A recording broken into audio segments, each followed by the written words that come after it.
nima bo'ldi? Tinchlikmi? Ada, hojatxonadan suv ketmayapti. Ada, suv tushmayapti.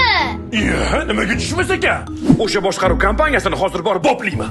Nimani boplaysiz? Kimni boplaysiz? O'zi bir ahvoldamizku. Ko'chada ham sovuq uyda yashayapmiz. Bo'lishi mumkin emas. Mumkin. Kechagi majlisda boshqaruv servis kompaniyasi bizga nimaga kerak deganingizdan keyin hamma narsa bo'lishi mumkin. Bir oyga 60 ming so'mni ayadingiz, ha? Oxirgi to'lovni qachon qildim? Nima bu? Kvarplatadan qarzlarimiz. Qayerdan olding buni? Bu mening uyim ilovasi. Bu yerda hamma ma'lumotlar bor.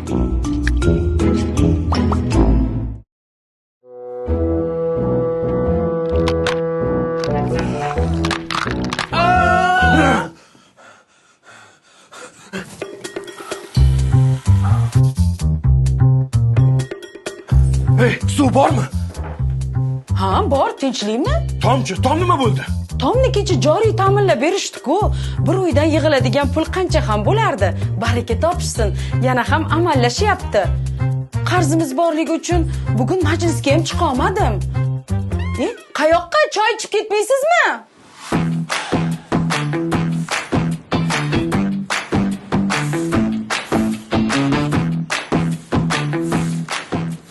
Albatta uy egalarida haqli savol tug'iladi.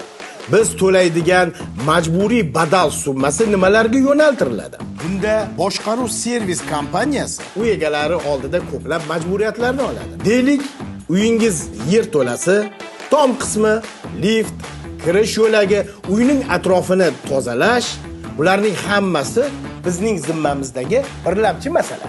Shunday ekan, aholini ishonchini oqlash ham zaruriyat, ham majburiyat. Yo'q, o'zi arzimagan pul bo'lsa, shuni ham to'lashdan qochishadi. Odamlarga ham hayronsan.